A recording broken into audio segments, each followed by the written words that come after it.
بسم اللہ الرحمن الرحیم نحمدہ ونصلی علی رسولہ الکریم اما بعد۔ معزز سامعین و ناظرین، سراج الامہ امام اعظم ابو حنیفہ رحمۃ اللہ علیہ کی سیرت کے چند نقوش اور چند گوشے کے سلسلے میں 8ویں قسط آپ حضرات کی خدمت میں موجود ہیں۔ اس قسط میں امام صاحب کی زندگی کے 2 اہم پہلو کو بیان کیا جائے گا۔ سب سے پہلا کہ کوفہ کے سیاسی حالات میں امام صاحب کا طرز عمل، یہ ایک مستقل لمبا عنوان ہے، اور جو دوسرا عنوان ہے وہ امام صاحب کی نماز جنازہ اور تدفین کے سلسلے میں ہے۔ یہ امام صاحب کی ایک سوانح ہے جس کے مصنف حضرت مولانا امانت علی قاسمی ہے، ان کی کتاب میں لکھا ہوا ہے، اس کو بیان کرتا ہوں۔ بسم اللہ الرحمن الرحیم۔ کوفہ کے سیاسی حالات میں امام صاحب کا طرز عمل۔ امام صاحب کے حلقہ درس کی وجہ سے کوفہ میں آپ کا بہت اثر قائم ہو گیا تھا۔ آپ سن ہجری 120 میں مسند تدریس پر فائز ہوئے، یعنی طالب علم کو سبق دینا شروع کیا۔ اس زمانے میں ہشام بن عبد الملک تختہ خلافت پر فائز تھے، یعنی اس زمانے میں جب امام صاحب نے مسند تدریس کو اختیار کیا، اس وقت خلافت پر اور جن کی حکومت تھی وہ ہشام بن عبد الملک تھے۔ اس نے سن ہجری 125 میں وفات پائی۔ اس کے زمانے میں حکومت کا انتظام قدرے بہتر تھا۔ اس کے بعد ولید بن یزید اور ابراہیم بن الولید یکے بعد دیگرے، یعنی ایک کے بعد دوسرے خلافت پر آئے اور تخت نشین ہوئے۔ اسی دور میں عباسی خلافت کی تحریک زور پکڑ گئی تھی۔ انہی دنوں میں یزید بن عمرو بن حبیرہ کو کوفہ کا گورنر مقرر کیا گیا تھا، اور اس نے سلطنت کے جو قانون ہوتے ہیں، جس کو ایوان سلطنت کہتے ہیں، اس کو مذہبی ستونوں پر قائم کرنے کا ارادہ کیا تھا۔ اس مقصد کے تحت اس نے علماء کو حکومتی ذمہ داریوں سے سرفراز کیا، اور امام صاحب کو میر منشی اور امیر خزانہ کی پیشکش کی تھی۔ امام صاحب نے انکار کر دیا، جس پر ابن حبیرہ نے امام صاحب کو جیل میں بند کرا کے مستقل کوڑے لگوائے، اور جب امام صاحب کی عزیمت کے آگے ہار گیا تو امام صاحب کو اس جیل سے چھٹکارا عطا فرمایا اور رہا کر دیا۔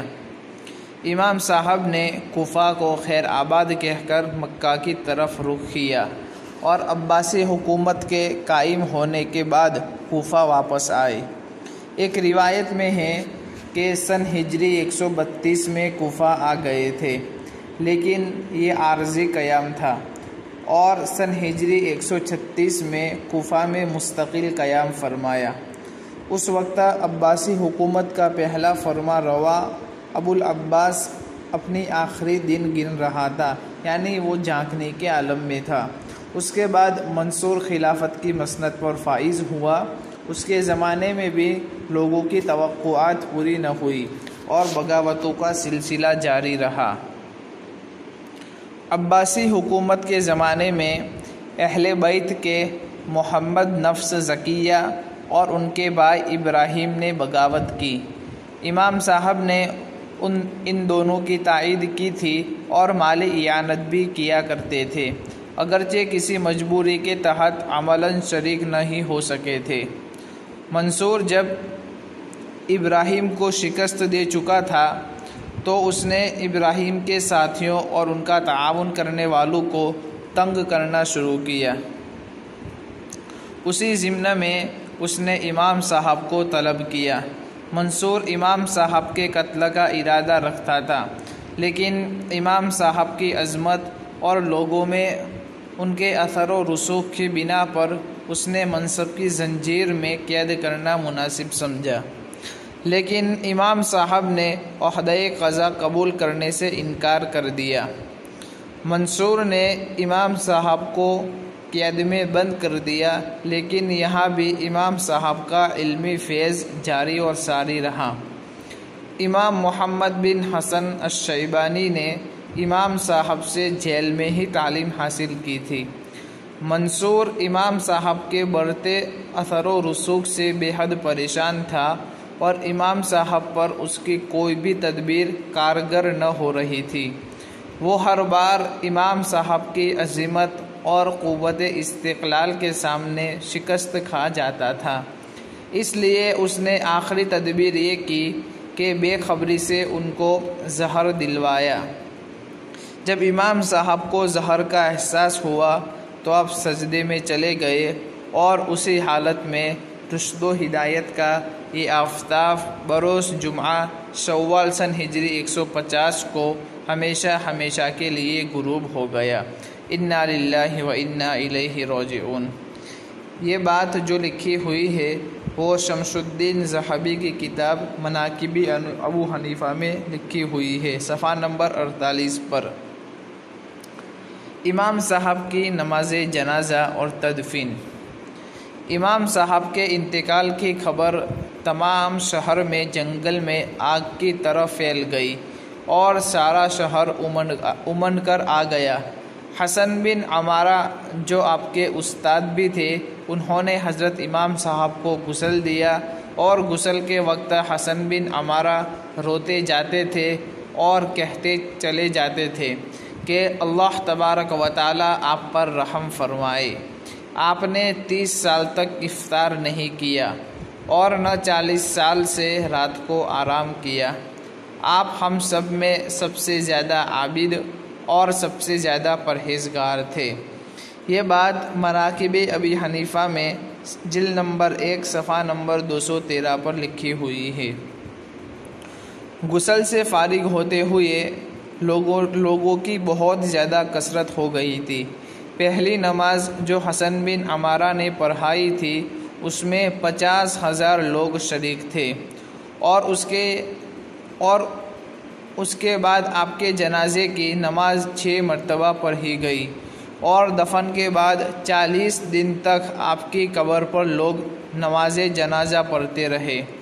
خلیفہ منصور نے بھی آپ کی نماز جنازہ قبر پر جا کر پڑھی۔ امام صاحب کی وصیت کے مطابق آپ کو خیزران کے قبرستان میں دفن کیا گیا، اس لیے کہ امام صاحب کے خیال میں وہی جگہ ایسی تھی جو غصب کی ہوئی نہیں تھی۔ یہ بات جو لکھی ہوئی ہے وہ الجواہر المزئیہ میں لکھی ہوئی ہے۔ اس وقت ان ممالک میں بڑے بڑے ائمہ مذاہب موجود تھے۔ بعض خود امام صاحب کے استاد تھے۔ سب نے آپ کے اس فانی دنیا سے رحلت فرمانے اور کچھ کرنے کا رنج کیا اور افسوس آمیز کلمات بھی کہے۔ ابن جریج مکہ میں جو تھے سن کر کہا انا للہ و انا الیہ راجعون، علم جاتا رہا۔ شعبہ بن حجاج نے جو امام صاحب کے استاد اور بصرہ کے امام تھے نہایت افسوس کیا اور کہا کوفہ میں اندھیرا ہو گیا، ان کے ساتھ کوفہ کی فکر بے نور ہو گئی۔